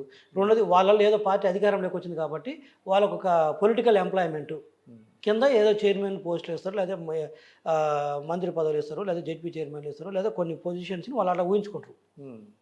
నేను ఏమంటున్నానంటే అలా ఊహించుకొని వీళ్ళకి ఇంకా మేము పలకాల్సిన అవసరం లేదు, మా పాటికి మేము చేసుకుంటూ పోతాను అంటాను. మీరు కొత్తగా ఏమన్నా కొంతమందిని ఏమన్నా అపాయింట్ చేస్తారా? ఇంకా తీసుకోలేదు. సో నేను మా వాళ్ళకు కూడా మీటింగ్ పెట్టి చెప్పాను, మీకు ఎవరికైనా మా ఈడీలు ఎగ్జిక్యూటివ్ డైరెక్టర్స్కి హెడ్స్ అందరికీ నేను మీటింగ్ పెట్టి చెప్పాను, చైర్మన్ అంటే మీరు ఏదో పొలిటికల్ అపాయింట్మెంటు, ఏం పవర్స్ ఉండవు, మీరు అనుకుంటే పప్పులో కాలేసినట్టు అవుతుంది. By virtue of article 67 Clause 2 of my articles of association, by virtue of the companies act, by virtue of supreme court citations, by virtue of income tax. ఎందుకంటే మాకు హోల్ టైమ్ డైరెక్టర్, చైర్మన్ అంటే whole time director కూడా. So income ట్యాక్స్లో under section 192 కింద TDS deduct అయ్యి వస్తుంది. మాకు ఇచ్చేది honorarium కాదు, శాలరీ ఇస్తారు. ఆనరోరియం ఎవరికి ఇస్తారంటే బోర్డులో కూర్చున్నప్పుడు డైరెక్టర్ సిట్టింగ్ ఫీజు అని దాని ఎవరికి ఇస్తారు. మాది full time job. So full time job అంటే ఏంది, chairman is a executive chairman. So executive chairman అంటే he has all powers. He can call for MD, ED, everyone call for this, review చేయొచ్చు, he can give directions. These are the powers vested with the chairman. So don't take it for granted. Don't take it granted. తీసుకోవద్దు. చాలా clear and loud గా చెప్పారు. Any insubordination also will lead to the serious accident కూడా చెప్పాను నేను. Okay, మొహమాటం లేదు. It's very unfortunate. అంటే మీరు everybody has to fall in line అని చెప్పారు. చెప్పి అంతే హ్యాస్ టు. లేకపోతే ఆర్గనైజేషన్ నడవదు. దేనికి మేము వాళ్ళు ఇచ్చిన కారు, వాళ్ళు ఇచ్చిన బంగ్లాకు, లేకపోతే కారు మీద బోర్డు పెట్టుకుని తిరగటానికా? సో ఐ టోల్డ్ దెమ్, ఆ రోజు చెప్పాను, it's very unfortunate. Chairman powers వచ్చేసి చైర్మన్ చెప్పుకోవటము విత్ పేపర్ ప్రూఫ్తో తెచ్చి చూపించడం వెరీ అన్ఫార్చునేట్. బట్ తప్పట్లేదు. తయారు చేశారు, అది వాళ్ళ తప్పు కాదు. వాళ్ళు కొంత రియల్ అయినారు. కాకపోతే ఐ డోంట్ స్పేర్. లేకపోతే ఎందుకండి ఆ సీట్లో కూర్చోడం? వాళ్ళ చేత నేను పని చేయించుకున్నాను. నేను ఆర్నమెంటల్ కాదు అనేది కానే కాదు, కాకూడదు. క్వశ్చన్ లేదు, అది ఒప్పుకునే విషయం లేదు. ఆ పరిస్థితి వచ్చి ఏదైనా ఒత్తిడి వస్తే నేను ఆర్గనైజేషన్ వదిలేని వస్తా, కానీ అక్కడ కూర్చొని అయితే ఆర్నమెంటల్కి అయితే కూర్చోలేను. సో అంటే మీకు ఫైబర్ నెట్ మీరు ఇందాక అన్నారు, మీరు బేసికల్లీ చార్టర్డ్ అకౌంటెంట్, లేటర్ అడ్వకేట్గా ఇప్పుడు అడ్వకేట్ గా ఉన్నారు, ఆ ప్రాక్టీస్ చేస్తున్నారు. అంటే టెక్నికల్ గా సంబంధించినటువంటి ఫైబర్ నెట్ మీకే ఇవ్వడానికి ఏమైనా ప్రత్యేక కారణం ఉందా? తెలియదు, అది మా సార్ మైండ్లో ఏముందో దాన్ని మరి వారు తీసుకున్నటువంటి నిర్ణయం ఇది. మమ్మల్ని దీంట్లో ఆయన నమ్మకాన్ని అయితే మీరు సో ఫార్ సో గుడ్ నిలబెట్టాలి అంటున్నారు. నిలబెడితే నథింగ్ ఆ క్రమంలో ఇప్పుడు దా చేసిన అడుగులు కరెక్ట్ గానే పడుతున్నాయి. ఇప్పుడు దా చేసిన నథింగ్, బట్ నిలబెట్టాలి, అప్పుడే కదా. ఇట్స్ నాట్ అప్పుడు మాకు వచ్చేది కదా, మేము చేసేది మేము తప్పు చేసినా మా సార్కి, మేము కరెక్ట్ చేసినా కూడా మా సార్కి, ఒప్పైనా తప్పైనా పార్టీ అధ్యక్షుడిగా ముఖ్యమంత్రికి ఆయనకు వస్తుంది. తర్వాత అండి అంటే జీవీ రెడ్డి గారు, మీరు యువర్ యంగ్ పొలిటీషియన్, మీరు 5 ఏళ్ళు చాలా క్రియాశీలకంగా పనిచేశారు, నాకు తెలుసు తెలుగుదేశం పార్టీలో. డే టు డే అఫైర్స్లో, పార్టీ అఫైర్స్లో మీరు ఇన్వాల్వ్ అయి ఉన్నారు. సో ఇప్పుడు మీకు ప్రాక్టీస్ ఉంది, ఫైబర్ నెట్ ఇది ఉంది, మరి పార్టీకి సమయం ఎలా కేటాయిస్తారు? ఇప్పుడు నేను పార్టీ స్పోక్స్ పర్సన్గా కొనసాగుతున్నాను. ఎక్కడ కూడా ఇంతకుముందు ఎంత పని చేసినా ఇప్పుడు అదే పని చేస్తున్నాను. డిబేట్స్కి కావచ్చు, ప్రెస్ మీట్స్ కావచ్చు, అదేం లేదు. అదేవిధంగా నా ప్రాక్టీస్ ఇది బతుకు జరుగుతుంది, ఇది తప్పదు, ఇది లైఫ్ టైం చేస్తున్నారా? చేసుకోవాల్సిందే. ఇక మా సార్ ఇచ్చినటువంటి బాధ్యత ఫైబర్ నెట్ చైర్మన్గా అది కొనసాగిస్తాను. పెద్ద కష్టమేం కాదు విక్రమ్ గారు, కొంచెం హ్యాండిల్ చేసుకుంటే. ఇక్కడ కూడా నాకు మంచి క్వాలిటీ స్టాఫ్ ఉన్నారు నా ఆఫీస్లో కూడా. ఇప్పుడు అడ్వకేట్గా నేను ఈడీ కేసులు అవన్నీ హ్యాండిల్ చేస్తుంటాను, నేను అసైన్ చేస్తుంటాను, వాళ్ళు చేస్తుంటారు. పెద్ద ఇష్యూ ఏం కాదు. ఇంకా పొలిటికల్గా తెలిసిన సబ్జెక్ట్ కదా, కొత్తగా ప్రిపేర్ అయ్యే ఉంది. ఇంకా ఏదైనా న్యూ అప్డేట్స్ వస్తే అప్డేట్ చేసుకోవాలి. కానీ ఇప్పుడు మీకు 6 నెలల్లోనే అనూహ్యంగా వైఎస్ఆర్సీపీ నుంచి గట్టి ప్రతిఘటన, అంటే విమర్శలు ప్రతి విమర్శలు గట్టిగానే వస్తున్నట్టున్నాయి. వైసీపీ పార్టీ నుంచి గట్టిగా ఏం రాలేదు, గట్టిగా అరుస్తున్నారు వాళ్ళు. కాంక్రీట్గా చెప్పాలి కదా ఇదేం చెప్పేసి. ఊరక ఏమంటారు, పోలవరం నాశనం చేసింది మేమేనంటారు. 72% 2019. అంటే ఒకటి ఉందండి పార్టీలో జనరల్గా ఏంటంటే, అయిపోయింది 11 సీట్లు పడిపోయాడు, ఇక వైఎస్ఆర్సీపీ పైకి లేకపోదు జగన్ అనేది ఒక జనరల్ టాక్ అవుట్ ఉంది. కొంతమంది ఏమో లేదు, చాలా లైట్గా తీసుకుంటుంది తెలుగుదేశం పార్టీ, వాళ్ళు గట్టిగానే ఉన్నారు అనేది ఒక, అంటే 40% ఓటింగ్ అయితే ఉందనుకోండి, వాళ్ళు ఎప్పటికైనా బౌన్స్ బ్యాక్ అయ్యే అవకాశం ఉంది అనే వాదన కూడా ఒకటి ఉంది. అంటే పార్టీలో ఎటువంటి విక్రమ్ గారు ఆలోచన ఉంది? మేము ఆ పార్టీల ఆలోచన కూడా చెప్తున్నాను, నేను క్లియర్ డైరెక్షన్స్ కూడా. ఏ పార్టీని, ఒక వైసీపీ పార్టీ అనేది ఎవరిని కూడా తక్కువ అంచనా వేయదు, తక్కువ చేయొద్దని చెప్తున్నాను. ఇప్పుడు వైసీపీ చేసే చర్యలలో వాళ్ళు రోడ్డున పడుతున్నారు తప్పితే, మేము అది కాంగ్రెస్ అయినా కమ్యూనిస్టులు అయినా వైసీపీ అయినా ఒకటే. మన రీసెంట్గా కూడా ఒక 1 వీక్ బ్యాక్ కూడా చెప్పారు, మీరు ఎవరిని తక్కువ చేసి మాట్లాడొద్దు, వాళ్ళు ఈరోజు ఓడిపోయి ఉండొచ్చు. మాకు క్లియర్గా కాన్ఫిడెన్స్ కాదు. అంటే తక్కువ చేసి మాట్లాడటం అంటే అర్థం ఏంటి? అంటే మీరు అనేది వదిలేయద్దనా, లేకపోతే వాళ్ళని బీలిటిల్ చేయొద్దనా? అంటే దాని ఏమంటే ఎత్తిపోయింది ఈ పార్టీ, ఇంకా లేదు, మనమేను, వాళ్ళకి విలువ కించపరచొద్దు, వాళ్ళకి విలువ ఇవ్వాల్సిన అవసరం లేదు, వాడు మాట్లాడేది ఏంది, వీళ్ళు మాట్లాడేది ఏంది అనొద్దు. వాళ్ళు వైఎస్ఆర్సీపీ పార్టీ కానీ కమ్యూనిస్ట్ కానీ ఎవరైనా ఒక ప్రశ్నించారు అంటే మనం సమాధానం చెప్పాల్సిన బాధ్యత. చెప్పారండి, చంద్రబాబు గారు చెప్పారు, మా సార్ చెప్పారు. తర్వాత మాకు మాల్యాద్రి గారు, మాకు నాలెడ్జ్ టీమ్ హెడ్, ఆయన కాన్ఫరెన్స్ తీసుకొని అందరం డిస్కస్ చేసుకున్నాం. వారికి కూడా చెప్పడం జరిగింది, ఎవరు తక్కువ చేయొద్దు, తక్కువ అంచనా వేయొద్దు. వాళ్ళు ప్రశ్నిస్తారు, మనం అధికారంలో ఉన్నాం, మనం సమాధానం చెప్పాల్సినటువంటి బాధ్యత పైన ఉంది. సరే, ఆ ప్రశ్నించే దాంట్లో కొంత కుళ్ళుతోటి కొంత అబద్ధాలు చెప్పొచ్చు, అవి దాన్ని మనం తిప్పి కొడతాం. బట్ నిర్మాణాత్మకంగా ప్రశ్నిస్తే అది చిన్నవాడైనా పెద్దవాడైనా సరే, నీకు విలువ ఏముంది, నువ్వు ఆడకూడదు అనేది అనకుండా. తర్వాత మీరు everyday day to day party affairs ఉంటారు కాబట్టి చెప్తున్నా, కొంత రిలాక్స్ అయ్యారు అనే ఒక వాదన కూడా వినపడుతుంది గతంలో. అంటే అఫ్కోర్స్ ఉంటుంది, అధికారంలోకి వచ్చాక కొంత రిలాక్స్ అవుతారు అనుకోండి, కానీ బాగా రిలాక్స్ అయిపోతున్నారు అవ్వాలి కాదు అనేది. అవ్వాలి కదా, అవ్వాలి కదా, అవని ఏమవుతుంది రోజు ఇదే పని అవ్వాలి. ఇప్పుడు నేనేమంటే రిలాక్స్ మీరు అయ్యారంటే, నేనేమంటానంటే అవ్వాలి అంటాను.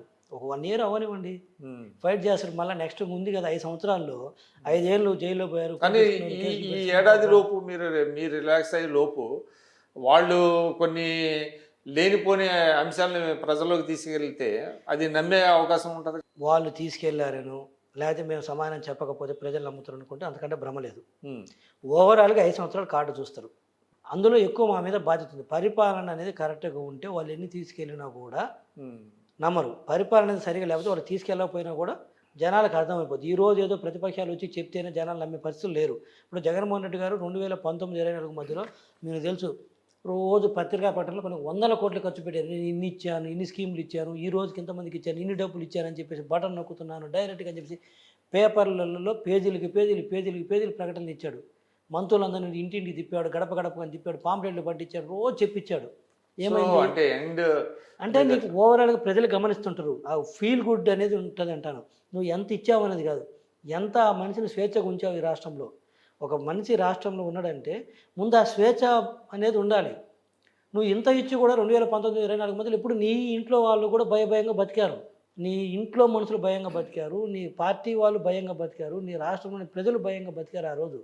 అది ఒప్పుగారంటాను. ఒకటి ఎక్కువ ఒకటి తక్కువ, ఒక 2 రూపాయలు ఎక్కువ ఇస్తే నీకు జనాలు ఓట్లు వేస్తారు, లేకపోతే చెప్పింది ఒక 2 రూపాయలు ఇవ్వలేకపోతే ఎనికిపోతారు అనేది రాంగ్ నోషన్ అంటాను నేను అనేది. కానీ తెలుగుదేశం క్యాడర్లో కొంత అసంతృప్తి ఎందుకు వస్తుంది? ఒకటి విక్రమ్ గారు, క్యాడర్లో అసంతృప్తి అంటే 2 రకాలు ఉంది ఇంట్లో. ఒకటి వచ్చేసి ఏంటంటే 2019, 24 మధ్యలో వైఎస్ఆర్సీపీ చేసినటువంటి హరాస్మెంట్ కావచ్చు, లేకపోతే వాళ్ళు వాడినటువంటి భాష కావచ్చు, పెట్టినటువంటి కేసులు కావచ్చు, ఈ నేపథ్యంలో ఎలా ఉంటుందంటే ఉప్పు కారం తిన్నోడు ఎవరికైనా సరే తిరిగి మనం వాళ్ళ మీద కక్ష తీర్చుకోవాలి, రిటాలియేషన్ కక్ష తీర్చుకోవాలనేది ఉంటుంది. సో మేజర్ భాగం ఇక్కడ ఏమవుతుందంటే ఒక 75-80% ఇది ఉంది. ఏంటి వాళ్ళని స్పేర్ చేసేది, ఎందుకు స్పేర్ చేయాలి అనేది బాగా ఉంది. మా సార్ ఏంటంటే వాళ్ళకు మనకు తేడా ఉండాలి కదా, వాళ్ళు కక్ష రాజకీయాలు చేసే కదా ఈరోజు ఆ స్థాయికి పడిపోయింది. మనం కక్ష రాజకీయాలు వద్దు, అట్లనే తప్పు చేసిన వాళ్ళని చట్టపరంగా వదలాల్సిన అవసరం లేదు అన్న నేపథ్యంతో వెళ్తున్నారు. మా వాళ్ళు ఏంటంటే పన్నుకు పన్ను కన్ను కన్ను అంటే కొంతమంది ఉన్నారు, అది కూడా ఇమీడియట్గా అయిపోవాలి. అది ఒక ఆస్పెక్ట్ అండి. 2 ఆస్పెక్ట్లు ఆస్పిరేషన్స్ ఉంటాయి. అది ఆస్పిరేషన్స్ ఎప్పుడు ఉంటాయి.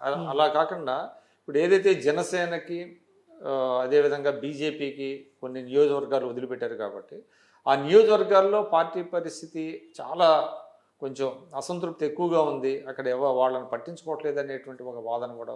ఇక్కడ మీరు చెప్పింది కరెక్ట్. ఇప్పుడు బీజేపీకి కావచ్చు, జనసేన కొన్ని పొత్తుల్లో భాగంగా సీట్లు ఇచ్చినాము. సీట్లు ఇచ్చినప్పుడు ఏమవుతుంది, ఆటోమేటిక్గా ఆ పార్టీకి సంబంధించిన వ్యక్తి ఇప్పుడు మొత్తం గెలిచాము. గెలవకపోతే ఇప్పుడు ఏమవుతుందంటే ఉదాహరణకు ఒక నియోజకవర్గంలో ఒక పార్టీకి పొత్తుల భాగంగా సీట్ ఇచ్చామనుకోండి, అక్కడ ఆ పార్టీ అభ్యర్థికి గెలవకపోతే మళ్ళీ బ్యాక్ టీడీపీలో వచ్చేసి ముందుకు వచ్చేస్తారు. గెలిచినప్పుడు ఏమవుతుందంటే ఎమ్మెల్యేగా ఉన్నప్పుడు డెఫినెట్గా వాళ్ళు ఫోర్ ఫ్రంట్లోకి వస్తారు. ఫోర్ ఫ్రంట్లోకి వచ్చినప్పుడు ఆబ్వియస్లీ వాళ్ళతో ఉన్న క్యాడర్ కొంచెం ఎక్కువ కనపడతారు. దాని అర్థం వీళ్ళని పక్కన పెట్టినట్టు కాదు. సో వాళ్ళ గురించి కొంత గ్యాప్ ఉంటుంది. ఎందుకు ఉండదు, ఆలోచించకుండా నియోజకవర్గాలు డెఫినెట్గా ఉన్నారు కదా అక్కడ, మిగతా ఇన్ఛార్జీలు ఉన్నారు, వాళ్ళతో కోఆర్డినేట్ చేసుకుంటుంటారు, వాళ్ళు ఉన్నారు. కొంత ఏమవుతుందంటే ఇది అదేదో అంటారు కదా, కొత్తగా గవర్నమెంట్ రాగానే కొంత ఉండదు హడావుడి. ఒక 1 year తర్వాత మళ్ళీ అన్ని సెట్ అయిపోతాయి, ఎవరి పనులు వాళ్ళు వెళ్ళిపోతారు. దీన్నే చూసేసి క్యాడర్ మొత్తం అసంతృప్తి ఉన్నారు, లేదా దీన్నే చూసేసి వైసీపీ ముందుకు వచ్చేసింది అయిపోయింది అనుకుంటే ఇంకా 5 సంవత్సరాలు ఉంది. చంద్రబాబు నాయుడు గారు కూడా కొంతమంది మంత్రుల పనితీరు పట్ల అసంతృప్తి వ్యక్తం చేశారనేది కూడా కొన్ని సార్ వార్తలు ఏమి సార్, మా సార్ ఏదో ఓపెన్గా చెప్తున్నాడు కదా, ఇది నువ్వు సరిగా చేయట్లేదు కలెక్టర్స్ మీటింగ్లో కానీ లేకపోతే మినిస్టర్ ఓపెన్గా మీడియా ముందే మాట్లాడుతున్నాడు కదా. ఒకసారి ఒక మంత్రి గారి పేరు గుర్తురావట్లేదు, వాసన్ ఓపెన్గా చెప్పాడు కదా సార్, దాచిపెట్టేది ఏముంది, సభ్యత్వం విషయంలో నెంబర్ కాకపోతే చెప్పాడు, ఓపెన్గా చెప్పాడు కదా. మన కలెక్టర్స్ కాన్ఫరెన్స్లో ఓపెన్గా చెప్తున్నాడు కదా. అధికారుల విషయంలో కావచ్చు, ఎమ్మెల్యేల విషయంలో కూడా రోజు చెప్తున్నాడు కదా. కొంతమంది ఎమ్మెల్యేలు సరిగా లేదు, పనితీరు మార్చుకోవాలి అని చెప్తున్నాడు, ఆఫీస్కి పిలిపించి మాట్లాడుతున్నాడు. ఇదంతా ఏం 4 గోడల మధ్య నడవట్లేదు, ఇదంతా పబ్లిక్ చెప్పే, మీడియాకి చెప్పే, పబ్లిక్లో జరుగుతుంది కదా. ఇందులో ఇప్పుడు సంక్రాంతికి మళ్ళీ ఏమన్నా మంత్రివర్గ విస్తరణ లాంటిది ఏమన్నా ఉంటుందా? అది పూర్తిగా మా సార్ నిర్ణయం, అది సమాచారం పార్టీలో అసలు ఎటువంటి చర్చ లేదు దాని మీద. అంటే దీని మీద కొంత స్పెక్యులేషన్ వచ్చింది. స్పెక్యులేషన్ వేరు, పార్టీలో చర్చ. మంత్రుల పనితీరు బాగాలేదు కాబట్టి కొంతమందిని డ్రాప్ చేసి మరి కొంతమందికి అవకాశం ఇస్తారు సంక్రాంతికి అనేది ఒక టాక్ ఉంది. అది మేబీ టూ ఎర్లీ అవ్వచ్చు. అంటే ఒక ఏడాది కూడా ఇవ్వకుండా సమయం పనితీరు మెరుగుపరుచుకోవడానికి ఇది టూ ఎర్లీ అవుతుందేమో నేను విన్నాను. బట్ అది పార్టీలో అయితే అంతర్గతంగా ఎటువంటి చర్చ లేదు దాని మీద. ఏదైనా ఉంటే మా సార్ సరి చేసుకోమని అవకాశమే ఇస్తున్నాడు ఎవరికి కూడా. ఆయన ఏది కూడా తొందరపడి చర్యలు తీసుకున్నటువంటి వ్యక్తి కాదు. 1, 2, 3, 4 సార్లు క్షమించే ఆయన లాంగ్ రోప్ ఇస్తున్నాడు. మరి 1, 3, 4 సార్లు క్షమించే గుణం అని కూడా అనను కానీ నేను, ఆయన అవకాశం ఇస్తాడు తొందరగా నిర్ణయం తీసుకోండి. ఇప్పుడు నా విషయమే తీసుకోండి, ఓ సందర్భంలో నేనే మాట్లాడాల్సి వచ్చింది వ్యతిరేకంగా నా గ్రీవియన్స్ అని. బట్ అయినా కూడా ఆయన ఏం దాన్ని, నేను పోయినప్పుడు జీవిరెడ్డి గారు ఇట్లా అన్నాడు, సార్ని కలవడానికి వెళ్తే జీవిరెడ్డి గారు మనది టీడీపీ పార్టీ, ఓర్పు సహనం అవసరం అన్నాడు. అన్ని విషయాలు మనకు ఓర్పు సహనం అవసరము, మనం చేస్తూ పోతుండాలి అన్నాడు. అంతేగాని మనసులో పెట్టుకొని అవకాశాలు ఇవ్వకూడదని నేను ఏం అంటే లేదు మీకు మొదటి విడతలో రానందుకు కొంచెం బాధపడ్డారు కదా కొంతమంది. ఓపెన్ గ్రీవియన్స్ ఎక్స్ప్రెస్ చేశాను. ఉమ్, దాన్ని ఏం మా సారు గుర్తుపెట్టుకొని 45 రోజుల తర్వాత రెండో లిస్ట్ వచ్చిన తర్వాత దాంట్లో పేరు వచ్చి నేను మా సార్ని కలవడానికి వెళ్ళినప్పుడు మిగతా చైర్మన్స్ కూడా ఉన్నారు. ఇట్నే ఓపెన్గా చెప్పాడు జీవీ అందరి రెడ్డి గారు, ముందునా? అందరి ముందు చెప్పాడు. ఆఫీసర్స్ ఉన్నారు, వాళ్ళు ఉన్నారు. జీవీ రెడ్డి గారు మంది టీడీపీ పార్టీ, ఉమ్, ఓర్పు సహనం ఉండాలి, జాగ్రత్త చేసుకుంటూ పోండి, ఏం కాదని భుజం తట్టాడు. భుజం తట్టి. సో అట్లా ఆయన ఏంటంటే ఇది నాకు ఇచ్చిన అవకాశం నాకు ఒక్కడికి కాదు, ఎవరి విషయంలోనే అలానే ఉంటాడు. ఇది ఒకసారి కాదు, 1, 2, 3 సార్లు ఇస్తాడు. ఉమ్, అంటే టైం ఇస్తాడు అంటాను. టైం ఇవ్వకుండా అడావుడి నిర్ణయాలు ఉండవు. ఓకే. అది మా సార్ సో దగ్గర ఇందాక మీరు చెప్పారు, తర్వాత చెప్తానండి. అంటే మొత్తం మీ టర్న్ ఓవర్ ఎంత ఉంటుందండి ఫైబర్ నెట్లో? అది ఇంకా నేను చెప్తాను, అది పూర్తిగా బిజినెస్ కదా, అది బయటికి అంటే అది ఏంటి, అది ఏమన్నా ఇదే అంటే బయటికి చెప్పకూడదా? బయటికి చెప్పు కండిషన్ బాగాలేదు ఇంకా వచ్చే. అంటే మీకు ఇది అంత పారదర్శకంగా ఉండాలి కదా గవర్నమెంట్ అంటే. అంటే నేనేం దాచిపెట్టడానికి ఏం లేదు, ఇప్పుడే రివైవ్ చేస్తాను కదా, కొత్తగా టెండర్లు వేసి టెండర్లు వేయాలి, ఎన్ని బయటికి చెప్తే ఇప్పుడు వర్కులకు కూడా రారు. ఆహా. అంటే మీకు కాన్ఫిడెన్స్ ఉందా అంటే డౌన్ ది నేను లైన్ 100% అయితే మీరు మళ్ళీ తిరిగి రిగైన్ అవుతాము అనేది? నేను రివైవ్ మేము మొత్తం నేనంటే నా ఉద్దేశం నేను ఒక్కనే కదా, మా ఎంటైర్ టీం ఎవరైతే ఉన్నారో అందరం కలిసి వీళ్ళు రివైవ్ దట్ చేయాలి కూడా. చేస్తే 4 ఉద్యోగాలు వస్తాయి. ప్రభుత్వానికి కూడా మా సార్ ఏ ఉద్దేశంతో పెట్టాడో ప్రతి మారుమూల గ్రామానికి కూడా ఇంటర్నెట్ సౌకర్యం కల్పించాలి, ప్రతి పేదవాడికి కూడా ఇంటర్నెట్ ఇవ్వాలి. ఇప్పుడు ఫైబర్ నెట్ ద్వారా వెళ్ళే దాంట్లో సాక్షి ఛానల్ కూడా వెళ్తుందా? వస్తున్నాయి కదా, వస్తుందా? వస్తున్నాయి కదా. మేము దాని మీద రెస్ట్రిక్షన్స్ మాకేం చెప్పలేదు, రన్ అవుతున్నాయి కదా, మీరు యూ కెన్ సీ చూడొచ్చు కదా, ఫైబర్ నెట్ నుంచి చూడొచ్చు. మేమేం ఛానల్ నెంబర్స్ కూడా మార్చేదాన్ని లాస్ట్లో పడేయటము, మాకు అనుకూలమైన సోకాళ్ళు బయట ముందుకు తీసుకురావడం ఏం లేదు. అది ఎలా ఉందో అలా నడుస్తుంది. సో అంతకు ముందు ఎలా అయితే ఉందో అదే నడుస్తుంది, అదే ప్యాటర్న్ లో నడుస్తుంది. అదే ప్యాటర్న్ మీరు చూడొచ్చు, అది ఏం దాచిపెట్టేది ఏం కాదు కదా. ఓకే. తర్వాత అండి, అంటే మీరు అన్నారు ఏపీలో పెట్టిన తర్వాత ఇతర రాష్ట్రాలు దీన్ని ఫాలో ఎస్ భారతదేశమే. మేము ఆ రోజు ఫైబర్ నెట్ అని ఆంధ్రప్రదేశ్ తీసుకొస్తే భారతదేశం ఆ రోజు ఏం తీసుకొస్తే భారత్ నెట్ అని తీసుకొచ్చింది, BBNL అని. ఆ తర్వాత తీసుకొచ్చి వాళ్ళు ఆప్టిక్ ఫైబర్ కేబుల్ చేయటం మొదలుపెట్టారు. First of it's kind in India అంటున్నాను. అదే మా సార్ని ఊరక అన్నారు విజనరీ అండి, ఊరకే చెప్పుకుంటే రాదు, ఊరక చెప్పుకుంటే రాదు, చేస్తేనే వస్తుంది అంటున్నాను. ఒక 3 ట్రిపుల్ ప్లే సర్వీసెస్ అంటారు. కానీ ఒకటి ఉంది కదండి, అంటే ప్రభుత్వం వ్యాపారం చేయకూడదు, it's not the responsibility of the government to do business అనేది ఒకటి ఉంది. మరి ఇది ఒక రకమైన వ్యాపారమే కదా ఇది కూడా. ప్రభుత్వం ఎప్పుడు కూడా నేను కూడా బలంగా నమ్ముతాను దానికి. నేను ఎప్పుడు కూడా మా అడ్వకేటెన్సీ కూడా దాని వైపే ఉంటుంది. ప్రభుత్వం ఈవెన్ నేను అనుకోండి చంద్రబాబు నాయుడు గారు కూడా అదే ఆలోచన ఎప్పుడు కూడా అడ్మినిస్ట్రేషన్ వైపే ఉండాలనేది. కాకపోతే ఇది వ్యాపారం మీరు అన్నారు కదా, ఇది వ్యాపారం అంటే వ్యాపారం సర్వీస్ అంటే ఇది కైండ్ ఆఫ్ ఒక వెల్ఫేర్ అంటాను నేను అనేది. ఇప్పుడు ఒకప్పుడు పేదలకి 2 రూపాయల బియ్యం అన్నారు, ఇప్పుడు ఆ బియ్యం ఆ స్టేజ్ దాటి ఈరోజు టెక్నాలజీ యుగంలో ఉన్నాం మనం. పేదలకు కూడా టెక్నాలజీ అందుబాటులో అంతే కదా. ఇప్పుడు ఏ సమయానికి అది ఇట్స్ ఎసెన్షియల్ అయిపోయింది. ఒకప్పుడు టెక్నాలజీ అనేది luxury, cell phone luxury, TV luxury. మీరు 2000 వరకు కూడా 2002, 2003 వరకు కూడా లగ్జరీ ఐటమ్స్ అవన్నీ కూడా. ఇప్పుడు it's no more luxury, it's a basic need. ఒక కూడు గూడు గుడ్డ అన్నట్టు ఈరోజు టెక్నాలజీ కూడా అందులో భాగంగా ఇంటర్నెట్ అనేది అందులో భాగం అయిపోయింది. కూడు గూడు గుడ్డ కింద ఇది కూడా ఒక భాగం అయిపోయింది ఈరోజు. సో అయితే దాన్ని అందుబాటులోకి తీసుకురావాలి. ఒకప్పుడు ఎట్లయితే 2 రూపాయల కిలో బియ్యం ఇచ్చి ఒక సెన్సేషన్గా తీసుకొచ్చారు ఆ రోజు ఎన్టీఆర్ గారు, స్వర్గీయ నందమూరి తారక రామారావు గారు. ఈ రోజు ఏమవుతుందంటే ప్రతి పేదవాడికి మారుమూల గ్రామాల్లో ఉన్నవాడు కూడా మనం టెక్నాలజీ అందించడం వల్ల వాళ్ళ ఇంట్లో ఉద్యోగస్తులు ఉంటే వర్క్ ఫ్రమ్ హోమ్ చేసుకుంటారు, లేకపోతే కొత్త చదువుకునే వాళ్ళు ఉంటే నెట్ బ్రౌజ్ చేసుకొని కొత్త మెటీరియల్ కానీ అది దొరుకుతుంది. ఈరోజు మనం హైదరాబాద్లో ఉండం కాబట్టి మనకు అది అబెండెంట్గా దొరుకుతుంది కాబట్టి దాని విలువ తెలియట్లేదు. కానీ నిజంగా గ్రామాలు లేకపోతే దాని విలువ తెలుస్తుంది. దొరకడం అంటే క్వాలిటీగా దొరకాలి. ఏదో బఫరింగ్ అవుతూ ఓ 5 MBPS లేకపోతే 1 MBS KBSలో కాకుండా సఫిషియెంట్గా క్వాలిటీకి ఇస్తేనే కదా వాళ్ళు చదువుకోగలరు. ఈరోజు వర్చువల్ క్లాసులు జగన్మోహన్ రెడ్డి గారు దానికోసం చాలా మంది ఇటు సిటీలోకి వస్తున్నారు. ఇప్పుడు జగన్మోహన్ రెడ్డి గారు 1924 మొదలు చాలా చెప్పాడు కదా, నేను వర్చువల్ క్లాసులు పెడుతున్నాను ఇవన్నీ. అది మేం చేసింది కదా 2016-19 మధ్యలో. ఆ వర్చువల్ క్లాసులు కానీ అవన్నీ పెట్టింది మేం కదా, ఆ ఫైబర్ నెట్ ద్వారా. ఇదంతా ఆన్ రికార్డే కదా. సీసీ కెమెరాలు ప్రివెంటివ్ క్రైమ్ని ప్రివెంట్ చేయడం కోసము దాదాపు 14,500 సీసీ కెమెరాలు పెట్టాము. అది అంతా ఎక్కడి నుంచి వచ్చింది? దీని త్రూనే కదా. క్లాస్ రూముల్లో డిజిటల్ ఎంత తీసుకొచ్చింది ఎవరు? దీని త్రూనే కదా. అంత వర్చువల్ క్లాసెస్ అని తీసుకొచ్చింది. మరి ఆయన వచ్చి క్లెయిమ్ చేసుకొని నేను ఏదో పెద్దగా తీర్చిదిద్దాను, అని చెప్తాడు. సిబిఎస్ సిలబస్ తెచ్చానంటాడు. సిబిఎస్ ఐబీ సిలబస్ కూడా తేవచ్చు ఇవి ఉంటే అందుబాటులో ఉంటే టెక్నాలజీ. సో అది నేను అనేది it is no more, so it is no more business అంటారు. బిజినెస్ కాదు ఇది, కాదు, it is essential, it's a part of ఒక కూడు మీరు అన్నట్టు వెల్ఫేర్ మాదిరి అయింది. Is a good term. Exact welfare మాదిరి అయింది. అందుకు ఇది తప్పితే అందులో భాగంగా మనం ఆర్గనైజేషన్ నడపాలంటే లాభాలు రాకపోయినా పర్లేదు, దానికన్నా సరిపోవాలి కదా అంటున్నాను. మీరు వీళ్ళు ఏం చేశారు, మొత్తం లాగి చేసుకుని పోతే అది వెల్ఫేర్ అని చూడలేదు, అది ఒక వ్యాపార సంస్థ కింద చూసేసి వాళ్ళు ఇష్టం వచ్చినట్టు లాగేశారు. అది నేను చెప్పేది. ఓకే, ఇంకేమి దీన్ని విస్తరించడానికి ఇంకా ప్లాన్? డెఫినెట్గా ఈరోజు కనెక్షన్స్ 5 లక్షలకు ఉన్నాయి కనెక్షన్స్ విక్రమ్ గారు. దాన్ని ముందు 50 లక్షలకి నెక్స్ట్ డౌన్ ద లైన్ పెంచాలి. అదేవిధంగా వర్చువల్ క్లాసెస్ ప్రతి గ్రామ పంచాయతీకి కూడా ఇంటర్నెట్ కనెక్షన్ ఇవ్వాలి, ప్రతి సచివాలయానికి వాటికి ఇవ్వాలి. తర్వాత సీసీ కెమెరాలు పెంచడం ఒకటి ఉంది. అదేవిధంగా ప్రతి మారుమూల గ్రామాలకు కూడా ఇంటర్నెట్ అనేది అందించడం main. So you have to pump more money into తీసుకురావాలి, చేసేసి ఇన్వెస్ట్మెంట్ చేయాలి కదా, మరి చేస్తేనే కదా. దానికి కొంత ప్రభుత్వ సహకారం తీసుకుంటాం, కొంత బ్యాంకుల నుంచి రుణాలు తీసుకుంటాం. ఆర్గనైజేషన్ గ్రో అయిందంటే మళ్ళీ తిరిగి కట్టడం కూడా పెద్ద కష్టం కదా. ఎప్పుడైతే మనం అప్పులు తెచ్చి దాని మీద ఆదాయం చేస్తే వైట్ ఎలిఫెంట్ అవుతుంది. కాకపోతే తీసుకొచ్చిన దాన్ని మనం ప్రాపర్గా ఇన్వెస్ట్ చేసి దాని రిటర్న్స్ తీసి మళ్ళీ బ్యాంకులకు కడితే నీకేం ఇబ్బంది ఏమి ఉండదు. తెచ్చిన దాన్ని ప్రాపర్గా ఉపయోగించుకుంటే దాన్ని. ఇప్పుడు ఆయన వెళ్ళిపోయిన ఎండి గారిని మళ్ళీ రప్పించే ప్రయత్నం చేస్తున్నారా? ఇప్పుడు ఆల్రెడీ ఆర్జీవి రాంగోపాల్ వర్మ గారి మర్చిపోయారు, రాంగోపాల్ వర్మది చాలా ఇంపార్టెంట్. ఏమైందండి అది?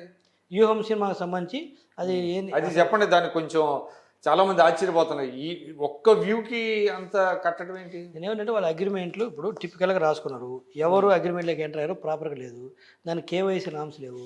మీకు తెలుసు గవర్నమెంట్లో నోట్ ఫైల్ అనేది ఉంటుంది. నోట్ ఫైల్ రాసి ఎవడన్నా సంతకాలు చేస్తాడు, ఏ ఎండి కానీ నోట్ ఫైల్ ఇది నోట్ ఫైల్. ఒక్క సంతకం ఉందా ఇందులో? కింద సంతకాలు. మరి దీన్ని ఏమనాలి? దీన్ని నోట్ ఫైల్ ఏమో బ్రహ్మాండంగా రాశారు, ఒక్క సంతకం ఎవరు చేయలేదు. మరి ఈ అగ్రిమెంట్ ఎట్లా తెలుస్తుంది? Agreement between fibre net corporation and director RGV group. Director అనుకోండి, వాళ్ళే ప్రొడ్యూసర్స్ ఉన్నారు, కొంత ఇన్వెస్ట్ చేసుకున్నారు సార్, అది వాళ్ళ ఇంటర్నల్. అది నేనేమంటే ఎన్ని వ్యూస్ వచ్చినాయని మీకు ఎలా చెప్తాను. పోనీ నోట్ ఫైల్ సంతకాలు లేకుండా అగ్రిమెంట్, లేకపోతే అగ్రిమెంట్ వచ్చేసి ఎవరు సంతకాలు చేశాడో కూడా ఎవరు సంతకాలు చేసాడో పేర్లు కూడా లేకుండా చేసేసారు. నేను చేశారు. కనీసం మనం ఒక వస్తువు కొంటే దాని దగ్గర విలువ మనకు వచ్చింది అనుకోండి, సరే మిగతా అవి సరిగా లేకపోయినా కూడా ఒక 20 లక్షలు పెట్టి కారు కొన్నాము, రిజిస్ట్రేషన్ లేకపోయినంత మాత్రాన కారు ఇన్వాలిడ్ అని నేను చెప్పలేను. అసలు నీకు 20 లక్షలు పెడితే కార్ టైర్లు ఇచ్చేసి రిజిస్ట్రేషన్ లేదు, కారు ఇవ్వలేదు, ఉట్టి టైర్లు ఇచ్చి పంపించేసి 20 లక్షలు తీసుకుంటే దాన్ని స్పేర్ చేయమంటారా? సో అలాంటి పరిస్థితి ఉంది. ఇది 1863 వ్యూసా? ఎట్లాగా 2 కోట్ల 10 లక్షల అగ్రిమెంట్లోకి ఎంటర్ అయ్యి 1,15,00,000 రూపాయలు డబ్బులు తీసుకొని నీకు వచ్చిన వ్యూస్ 1863. నీ ప్రకారం చూసినా 2 లక్షలు ఎంతో ఇవ్వాలి దాని ప్రకారం చూస్తే. అంటే వ్యూస్ కి ఆయనకి సంబంధం ఏముంది? అంటే అగ్రిమెంట్ లో ఇన్ని వ్యూస్ అయితే అంత అమౌంట్ అంటే అప్ టు 2 lakhs అని రాసుకున్నా, అప్ టు 2 lakhs ఎంత వచ్చినా కూడా 2 కోట్లు ఇచ్చేయాలంటే ఎట్లా అవుతుంది అంటే ఇప్పుడు నువ్వు రాసుకున్నంత మాత్రాన సరిపోదు కదా అంటున్నాను. దానికి అది ఒక లీగల్ స్క్రూటినీకి ఉండాలి కదా, దానికి ఒక సబ్స్టాన్షియల్ ఎవిడెన్స్ ఉండాలి కదా. నీ ఇష్టం, ఇప్పుడు మీరు నేను ఉన్నారు, నేను ఇచ్చేవాడిని మీరు తీసుకునేవాళ్ళు, మన ఇద్దరికి పరిచయం ఉంది కాబట్టి, జగన్మోహన్ రెడ్డి గారు మీరు తీసిన సినిమా కాబట్టి వాళ్ళు చెప్పారని ఇద్దరం రాసుకొని చేసుకుంటే సరిపోతుంది. ఒక బేస్ అనేది ఉండాలి కదా.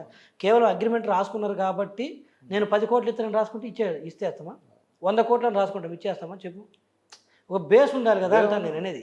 అప్ టు 2 lakhs వ్యూస్ ఎన్నైనా రాని అంటే 2 కోట్ల 10 లక్షలు ఇచ్చారంట, రాసుకున్నారు. అది కరెక్ట్. మార్కెట్లో ఎలా ఉంది, ఇదే రకమైనటువంటిది ఉందా లేదనేది మీరు ఒక పెన్ ఇచ్చేసి ఓటీటీస్ ఉన్నాయి, వాళ్ళు ఎలాగ ఫాలో అవుతున్నారు నామ్స్.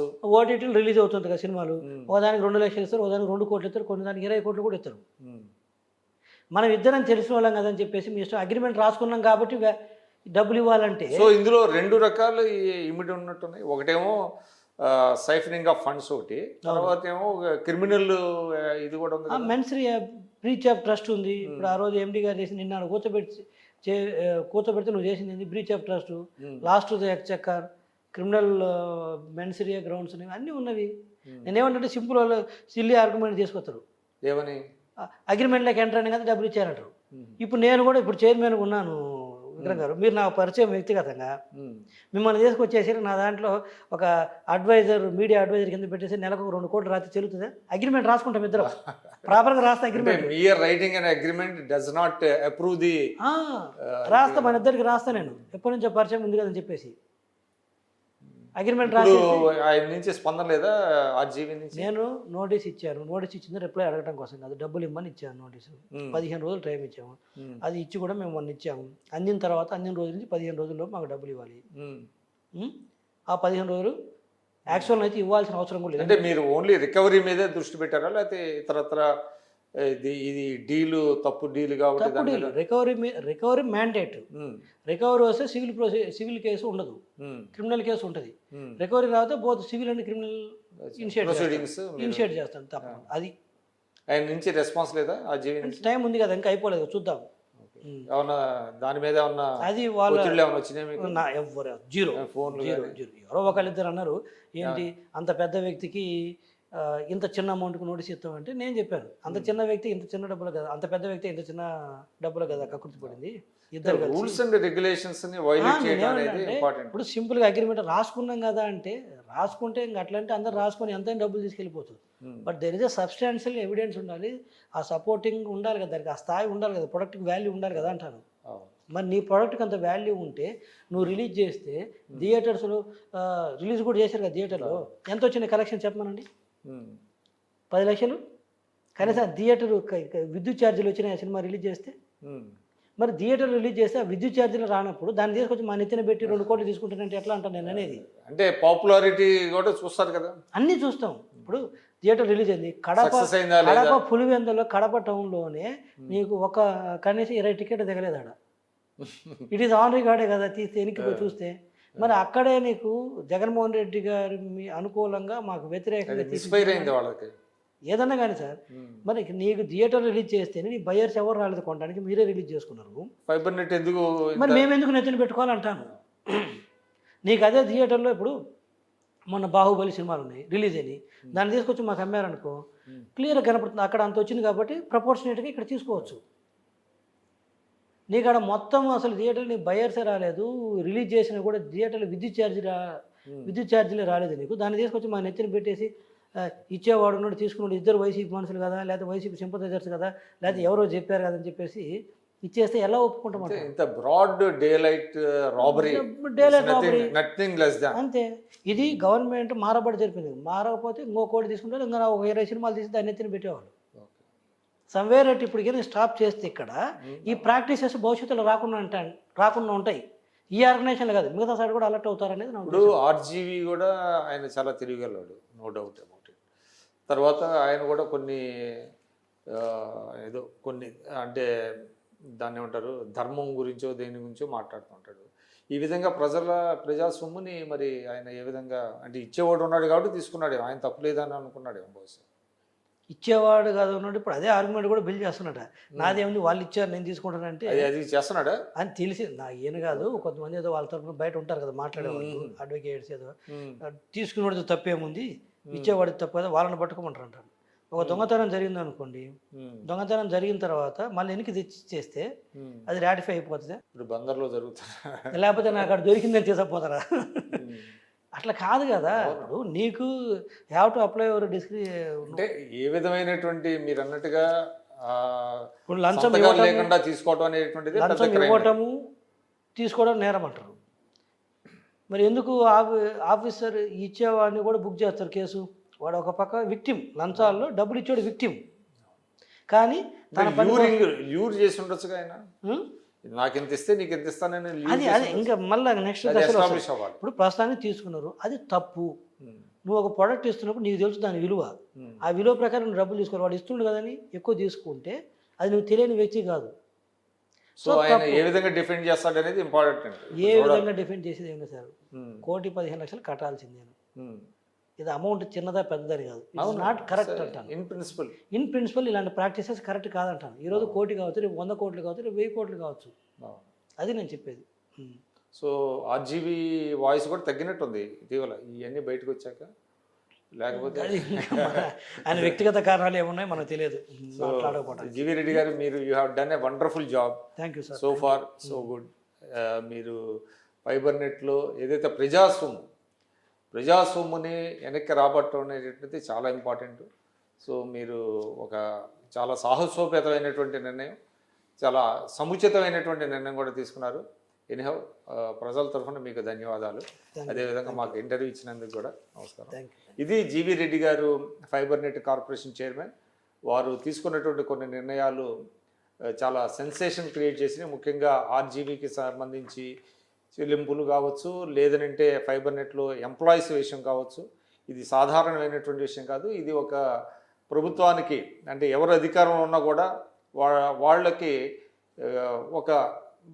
ఒక ప్రెసిడెంట్గా ఇది పనిచేసేటువంటిది. ఎందుకంటే అధికారాన్ని దుర్వినియోగపరచకూడదు, అది ఎప్పటికైనా కూడా బయటపడుతుంది అనేటువంటిది ఒక మంచి లెసన్గా ఇది స్వీకరించాలని మనం కోరుకుందాం.